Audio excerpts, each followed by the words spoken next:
మాగుంటలో agent గా నేను కూర్చున్నాను సార్. అంటే నేను చిన్నప్పటి నుంచి నా బాల్యం నుంచి వాళ్ళని నేను దగ్గర నుంచి చూసా. వాళ్ళ వ్యక్తిత్వం ఏంటి అంటే పిన్నెల్లి సోదరులు, పిన్నెల్లి రామకృష్ణారెడ్డి గారు అలాగే వెంకటరామరెడ్డి, వీళ్ళిద్దరిని నేను చిన్నప్పటి నుంచి వాళ్ళ భావజాలం వాళ్ళ వ్యక్తిత్వం నేను చూశాను. అయితే నాకు వాళ్ళ వ్యక్తిత్వం మీద ఇష్టం లేక, వాళ్ళ వ్యక్తిత్వం నచ్చక టీడీపీకి నేను అభిమానిగా మారానండి. సో టీడీపీలో నేను చాలా ఇష్టంగా, బాబు గారు అంటే ఇష్టం, నాకు బ్రహ్మానంద రెడ్డి గారు అంటే ఇష్టం బాగా. అందుకని నేను ఏజెంట్ కూడా నించున్నాను. నీకెంత ధైర్యం రా మమ్మల్ని ఎదిరించి ఏజెంట్ కూర్చునే అంత ఇదే అని చెప్పేసి ప్రజాస్వామ్యంలో నేను అంటే నాకు ఇష్టం వచ్చినటువంటి అంబేద్కర్ గారు రచించినటువంటి ఆ రాజ్యాంగంలో ఆ మహానుభావుడు కల్పించిన ఆ స్వేచ్ఛ నేను వినియోగించుకుంటుంటే దొమ్మిగా నా మీదకి వచ్చి డైరెక్ట్ గా పిన్నెల్లి వెంకటరామరెడ్డి అండి. ఎందుకంటే ఇంకా భయపడాల్సిన అవసరం లేదు, అలాగే చంపేస్తా ఉన్నారు, రిజల్ట్ తర్వాత చంపేస్తా ఉన్నారు, ఇప్పుడు కూడా వేటాడుతా ఉన్నారు. సరే నాకు ఏది జరిగినా మెయిన్ గా పిన్నెల్లి వెంకటరామరెడ్డి నంబర్ 1 అండి. వాళ్ళ తర్వాత వాళ్ళ అన్న ఎమ్మెల్యే రామకృష్ణారెడ్డి. ఇక భయపడాల్సిన పని లేదు, మాచలకు స్వేచ్ఛ వస్తుందని నేను కూడా కూర్చున్నాను. ఎందుకంటే ఈ అరాచకాన్ని భరించలేక కూర్చుంటే డైరెక్ట్ గా ఎమ్మెల్యే వెంకటరామరెడ్డి, అతనికి ఒక అనుచరుడు ఉన్నాడు, వాడు బీస్ట్ లాగా దేశరెడ్డి నాసిరెడ్డి అనేవాడు, గంభీరంగా ఉంటాడు. వాడిద్దరు వచ్చేసి నాకు వార్నింగ్ ఇస్తారు, అరే నిన్ను ఈరోజు సాయంత్రం 5 గంటలు అయిపోస్తాం, నేను చంపేస్తాం మేము, నీకెంత ధైర్యం రా, నీకు కాసేపు అని చెప్పేసి బెదిరించారు. నేను భయపడలేదండి సార్, నేను కూర్చున్నాను ఏదైతే అదేందని చెప్పేసి. వీడు భయపడలేదని చెప్పేసి ఇంటికి వెళ్ళి ఓటేయడానికి నా భార్య పిల్లలు సిద్ధంగా ఉన్న క్రమంలో ఇంటికెళ్ళి నా భార్యని కొట్టి, నా పిల్లల్ని దారుణంగా చితక్కొట్టి 100 మంది రౌడీలు, మెయిన్ గా 300 మంది కిరాయి రౌడీలు అనుకున్నారు. వచ్చి డైరెక్ట్ గా నా పెద్ద బాబు అండి, నా బాబు కూడా గ్రాడ్యుయేషన్ అయిపోయింది, డిగ్రీ చదువుకున్నాడు, వాడికి ఏం తెలియదు, నేను చాలా విలువలతో వాళ్ళకి పెంచాను, నా బిడ్డలలో ఎంతో అల్లారు ముద్దుగా పెంచుకున్నానండి. నా బాబు అదే టైంలో ఫోన్ వస్తే ఇతను వచ్చాడంట మా ఇంటికి అటాక్ చేయడానికి, అతను అనుచరులతోటి. పిన్నెల్లి వెంకటరామరెడ్డి అండి డైరెక్ట్ గా అతను వచ్చి అరే ఎంత బలుపురా మీ నాన్నకి, నువ్వేనా రా వాడి కొడుకు అని చెప్పారు. అవునండి నేను మాట్లాడుతుంటే వాడికి ఫోన్ వస్తే మా అబ్బాయికి ఫోన్ తీస్తా ఉంటే పొత్తి కొడుకు మీద ఫాస్ట్ గా తన్నాడు పిన్నెల్లి వెంకటరామరెడ్డి. నా బాబు కింద పడిపోయాడండి. తన్నిన తర్వాత మా చిన్న బాబు అని చెప్పి వాళ్ళ అన్నను కొడుతుంటే నా చిన్న రెండో కొడుకు వస్తే నువ్వు ఎమ్మెల్యే తమ్ముడిని అంటావారా అని చెప్పి వాడిని చిత్తగొట్టారండి. 100 మంది వెంటాడారండి. నా పెద్ద కొడుకు పారిపోయాడు, చిన్న కొడుకుని అందరు కొడతా ఉంటే అంతే కుప్పకూలిపోయాడు. నా భార్య నా పిల్లలను కొడుతున్నారు ఏంటండి అని చెప్పేసి ఏడుస్తూ అడ్డు వస్తే ఆవిడని కొట్టారు, గొంతు దగ్గర గాయాలు కూడా ఉన్నాయి. ఈ రకంగా అసలు ఇంత అరాచకం ఏంటో, అది ఏం గ్రామమో, దేశంలోనే అలాంటి గ్రామంలో పుట్టడం నేను దురదృష్టకరంగా చాలా దౌర్భాగ్యంగా ఫీల్ అయ్యాను. ఎందుకంటే నా ఊరంటే నాకు చాలా ఇష్టం. అసలు వీళ్ళేమన్నదమ్మలండి, ఆ పోలీసులు ఏంటి, ఆ పిఓ గాని ప్రిసైడింగ్ అధికారి గాని మొత్తం అంత భయంతో వణికిపోతున్నారు అక్కడ. అసలు ఎంత భయంకరమైన సిచ్యువేషన్, నా కళ్ళల్లో నేను చావునోట్లోకి వెళ్ళొచ్చాను సార్. ఇంకా అప్పుడు నన్ను చంపేయడానికి సిద్ధంగా ఉంటే మారణాయుధాలతో పక్కన ఆ పోలింగ్ బూత్ పక్కన మారణాయుధాలు, పెట్రోల్ బాంబులు, తర్వాత పరిసలు, గండ్రగొడ్డలు అన్ని పెట్టుకుని నన్ను చంపడానికి నాకు ప్లాన్ చేసుకుని ఉంటే నేను సిచ్యువేషన్ అర్థం చేసుకుని అక్కడ డిఎస్పీ గారు కనపడ్డాడు, ట్రైనీ డిఎస్పీ జగదీష్ గారని. ఆయన సిచ్యువేషన్ వివరించాను సార్. సార్ ఇట్లా నన్ను చంపేస్తున్నారండి, వీలైతే ప్లీజ్ సేవ్ మీ అని చెప్పేసి ఆయన రిక్వెస్ట్ చేస్తే ఆయన కూడా పాపం వాళ్ళకి భయపడుతూ నా దగ్గరకు వచ్చి ఆయన నా మాటలు వింటా ఉంటే పిన్నెల్లి వెంకటరామరెడ్డి డైరెక్ట్ గా మంది బార్బలతో వచ్చి మళ్ళా అక్కడ నుంచి మా ఇంటి దగ్గర నుంచి వచ్చి మళ్ళా వాడిని నాకు సరెండర్ చేసి విడిచిపెట్టని చెప్పంటే ఇది కరెక్ట్ కాదండి అని డిఎస్పీ మాట్లాడాడు.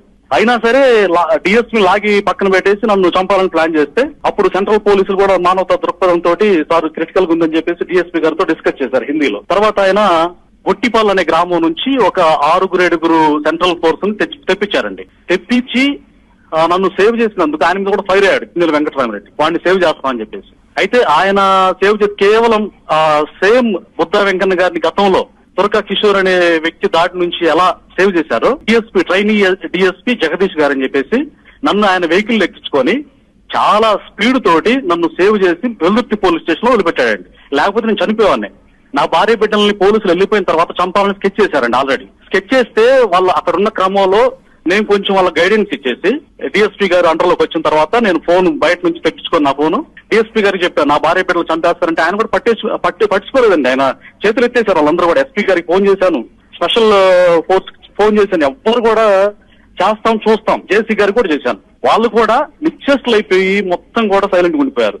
ఇప్పుడు ఈ మాటలు కూడా చెప్పొద్దు అని నా భార్య బిడ్డలు ఏడ్చారు, ఇవాళ చంపేస్తారండి, మీరు ఎదిరించొద్దు, కంప్లైంట్ ఇవ్వద్దు, మాట్లాడొద్దు అన్నా గానీ ఇక లేదు, ఎలాగో నన్ను చంపేస్తారు సార్. నాకేమైనా చనిపోతే కేవలం పిన్నెల్లి వెంకటరామరెడ్డి మీడియా ద్వారానే చెప్తున్నా సార్. అతనే కారణంగా, అతని నుంచి ఇంకెవరు లేరు. పిన్నెల్లి వెంకటరామరెడ్డి వాళ్ళన్న పిన్నెల్లి కన్నగుంటలో ఏజెంట్ గా నేను కూర్చున్నాను సార్. అంటే నేను చిన్నప్పటి నుంచి నా బాల్యం నుంచి వాళ్ళని నేను దగ్గర నుంచి చూసా. వాళ్ళ వ్యక్తిత్వం ఏంటి అంటే పిన్నెల్లి సోదరులు పిన్నెల్లి రామకృష్ణారెడ్డి గారు అలాగే వెంకటరామరెడ్డి వీళ్ళిద్దరిని నేను చిన్నప్పటి నుంచి వాళ్ళ భావజాలం వాళ్ళ వ్యక్తిత్వం చూశాను. అయితే నాకు వాళ్ళ వ్యక్తిత్వం మీద ఇష్టం లేక వాళ్ళ వ్యక్తిత్వం నచ్చక టీడీపీకి నేను అభిమానిగా మారానండి. సో టీడీపీలో నేను చాలా ఇష్టంగా బాబు గారు అంటే ఇష్టం, నాకు బ్రహ్మానంద రెడ్డి గారు అంటే ఇష్టం బాగా. అందుకని నేను ఏజెంట్ కూడా నుంచున్నాను. నీకు ఎంత ధైర్యం రా మమ్మల్ని ఎదిరించి ఏజెంట్ కూర్చునే అంత ఇదే అని చెప్పేసి ప్రజాస్వామ్యంలో నేను అంటే నాకు ఇష్టం వచ్చినటువంటి అంబేద్కర్ గారు రచించినటువంటి ఆ రాజ్యాంగంలో ఆ మహానుభావుడు కల్పించిన ఆ స్వేచ్ఛ నేను వినియోగించుకుంటుంటే దొమ్మిగా నా మీదకి వచ్చి డైరెక్ట్ గా పిన్నెల్లి వెంకటరామరెడ్డి అండి. ఎందుకంటే ఇంకా భయపడాల్సిన అవసరం లేదు, అలాగే చంపేస్తా ఉన్నారు, రిజల్ట్ తర్వాత చంపేస్తా ఉన్నారు, ఇప్పుడు కూడా వేటాడుతా ఉన్నారు. సరే నాకు ఏది జరిగినా మెయిన్ గా పిన్నెల్లి వెంకటరామరెడ్డి నంబర్ 1 అండి. వాళ్ళ తర్వాత వాళ్ళ అన్న ఎమ్మెల్యే రామకృష్ణారెడ్డి. ఇక భయపడాల్సిన పని లేదు, మాచలకు స్వేచ్ఛ వస్తుందని నేను కూడా కూర్చున్నాను. ఎందుకంటే ఈ అరాచకాన్ని భరించలేక కూర్చుంటే డైరెక్ట్ గా ఎమ్మెల్యే వెంకటరామరెడ్డి అతనికి ఒక అనుచరుడు ఉన్నాడు, వాడు బీస్ట్ లాగా దేశరెడ్డి నాసరెడ్డి అనేవాడు, గంభీరంగా ఉంటాడు. వాడిద్దరు వచ్చేసి నాకు వార్నింగ్ ఇస్తారు, అరే నిన్ను ఈ రోజు సాయంత్రం 5 గంటలు అయిపోస్తాం, నేను చంపేస్తాం మేము, నీకెంత ధైర్యం రా, నీకు కాసేపు అని చెప్పేసి బెదిరించారు. నేను భయపడలేదండి సార్, నేను కూర్చున్నాను ఏదైతే అదేందని చెప్పేసి. వీడు భయపడలేదని చెప్పేసి ఇంటికి వెళ్ళి ఓటేయడానికి నా భార్య పిల్లలు సిద్ధంగా ఉన్న క్రమంలో ఇంటికెళ్ళి నా భార్యని కొట్టి నా పిల్లల్ని దారుణంగా చిత కొట్టి 100 మంది రౌడీలు, మెయిన్ గా 300 మంది కిరాయి రౌడీని అనుకున్నారు.